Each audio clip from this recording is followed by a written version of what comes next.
S K super TMT, the long life TMT. DK Shivakumar ರಾಜ್ಯದ ಮುಖ್ಯಮಂತ್ರಿಗಳು, H D. Kumaraswamy ಕೇಂದ್ರದ ಮಂತ್ರಿಗಳು ಇಬ್ಬರೂ ಕೂಡ ಈಗ ಬಿಡದಿಯ ಟೌನ್ಶಿಪ್ ವಿಚಾರದಲ್ಲಿ ಜೋರು ಜಟಾಪಟಿಗೆ ನಾಂದಿ ಆಡ್ತಾ ಇದ್ದಾರೆ. ಆರಂಭವಾಗಿದ್ದು ಬಿಡದಿ ಟೌನ್ಶಿಪ್ ವಿಚಾರದಿಂದ ಕಿಡಿ ಹತ್ಕೊಂಡು ಬಂದು ಈಗ ಬೇರೆ ಬೇರೆ ರೆಕ್ಕೆ ಪುಕ್ಕೆಗಳು ಹತ್ಕೊಳ್ತಾ ಇದೆ. ತಾರಕಕ್ಕೇರಿದೆ ಈಗ ಬಿಡದಿಯ ಭೂಯುದ್ಧ. ಸಿಎಂ ಡಿಕೆಶಿ ಆರೋಪಗಳಿಗೆ ಕುಮಾರಸ್ವಾಮಿ ತಿರುಗೇಟನ್ನ ಕೊಟ್ಟಿದ್ದಾರೆ. ಇದು ನನ್ನ ಕನಸಿನ ಯೋಜನೆಯಲ್ಲ ಅಂತ ಡಿಕೆ ಶಿವಕುಮಾರ್ ಹೇಳಿದ್ರಲ್ಲ, ಅದಕ್ಕೆ ಗುದ್ದು ಕೊಟ್ಟಿದ್ದಾರೆ. ಅವಶ್ಯಕತೆ ಇಲ್ಲ ಅಂತಂದ್ರೆ ಯಾಕೆ ಕೈ ಹಾಕಿದ್ದೀರಾ ಹಾಗಿದ್ದಾಗ ಅಂತ ಸಿಎಂ ಡಿಕೆ ಶಿವಕುಮಾರ್ಗೆ ಕುಮಾರಸ್ವಾಮಿಯವರು ಪ್ರಶ್ನೆಯನ್ನ ಕೇಳಿದ್ದಾರೆ.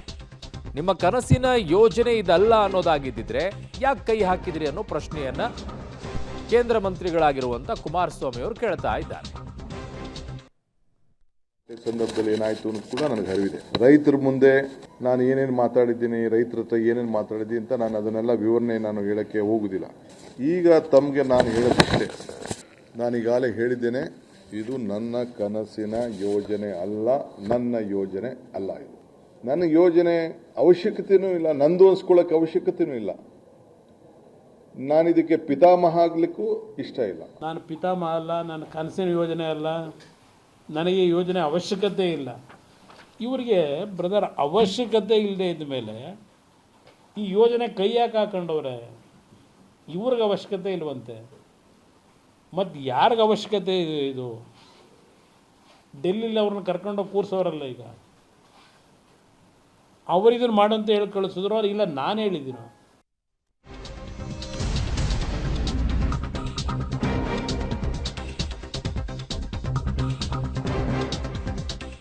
ತಾರಕಕ್ಕೇರಿರೋದು ಬಿಡದಿ ಟೌನ್ಶಿಪ್ ವಾಗ್ಯುದ್ಧ. ದೇವೇಗೌಡರ ಕುಟುಂಬದ ವಿರುದ್ಧ ಡಿಕೆ ಶಿವಕುಮಾರ್ ಸಿಡಿದೆದ್ರು. ಸಿಎಂ ಡಿಕೆಶಿಗೆ ಕೇಂದ್ರ ಸಚಿವ ಕುಮಾರಸ್ವಾಮಿ ಅವರು ಪ್ರತ್ಯುತ್ತರವನ್ನ ಕೊಟ್ಟರು. ಡಿಕೆ ಶಿವಕುಮಾರ್ ಅಣ್ಣಾಜಿ ಅಂತ ಪದ ಬಳಸಿದ್ದಾರೆ. ನನ್ನನ್ನ ಅಣ್ಣ ಮಾಡೋದು ಬೇಡ ಅಂತ ಕುಮಾರಸ್ವಾಮಿ ಅವರು ಹೇಳಿರೋದು. ಸ್ವತಂತ್ರ ಹೋರಾಟಕ್ಕೆ ಡಿಕೆ ಶಿವಕುಮಾರ್ ಜೈಲಿಗೆ ಹೋಗಿ ಬಂದ್ರಾ ಅಂತ ಕುಮಾರಸ್ವಾಮಿ ಅವರು ಡಿಕೆ ಶಿವಕುಮಾರ್ ಅವರ ಮಾತಿಗೆ ಲೇವಡಿ ಮಾಡಿದ್ದಾರೆ. ನೀ 15 ದಿನದಲ್ಲಿ ಅಗ್ರಿಮೆಂಟ್ ಮಾಡ್ಕೋಬೇಕು ಅಂತ ಹೇಳಿ ಮಾಡಿದ್ದಾರೆ. ಇದು ನಾನು ಮಾಡೋದನ್ನ ಈ ರಿಯಲ್ ಎಸ್ಟೇಟ್ ದಂಧೆ? ಅಣ್ಣ ಅಪ್ಪಾಜಿ, ಯಾರು ಇದನ್ನು ಮಾಡಿದ್ದು? ಯಾರಿಗೆ ಇದನ್ನ ಹೇಳ್ತಾ ಇದ್ದೀರಿ ನೀವು? ಯಾವ ಹೋರಾಟ? ಎಲ್ಲಿ ರೈತರು? ಯಾವ ರೈತರು? ಯಾರು ನಿಮ್ಮ ಬದುಕಿಗೆ, ರಾಜಕಾರಣ ಬದುಕಿಗೆ ಯಾರು ನಿಮಗೆ ಶಕ್ತಿಯನ್ನು ಕೊಟ್ಟರು? ಈ ದೇಶವನ್ನ ಗೌರವದಿಂದ ನಿಮ್ಮನ್ನ ಆ ಸ್ಥಾನದಲ್ಲಿ ಕುಣಿಸಿದ್ರು.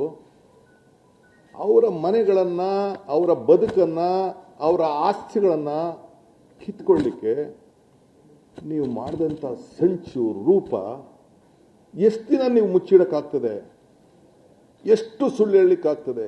ಅಣ್ಣದೇನು ಅಣ್ಣ ಅಪ್ಪಾಜಿ ಅಂತ ಬರ್ತಾ ಇದೆ. ಸದ್ಯ ನಮ್ಗೆ ತಮ್ಮಾಜಿ ಏನದು ಬೇಡ, ನಾವು ನಮಗಂತ ತರಿದ್ರೆ ಅವನು ತಮ್ಮಾಜಿ ಮಾಡೋಕ್ಕಿಲ್ಲ. ಅಸೂಯೆ ಎಂತೂ ಇಸಿಕತ್ತಾನಂತ. ಇವತ್ತದೇನೋ ಹೇಳಲಿಲ್ಲ, ಬೀರ್ಬಲ್ ಕತೆ ಇವತ್ತು ಹೇಳಲಿಲ್ಲ. ಏನೋ ಉತ್ತಾ ಇದ್ರು ಕೈನ, ಏನಕ್ಕೆ ಸಹಿಸ್ಕೊಳ್ಳಲ್ಲ? ಎಷ್ಟು ಜನ ಬಂದೋಗಿಲ್ಲ ಜೈಲಿಗ? ನೋಡಿ, ತಪ್ಪು ತಿಳ್ಕೊಬೇಡಿ. ಪದೇ ಪದೇ ಯಾಕೆ ಹೇಳ್ಕೊತಾರೆ ಅವರೇ?